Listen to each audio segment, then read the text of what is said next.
بچه و خدا کی سرگردان من در ملک غریب آمده و گریان من تاجیک بچه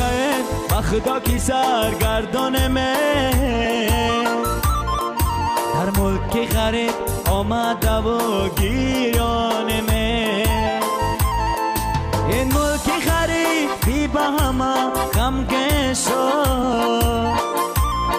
با پدر و مادر تربیت شد ای خدای جان ریز قدر وطنم بیده که ملت من از وطن به وطن شد ای خدای جان ریز قدر وطن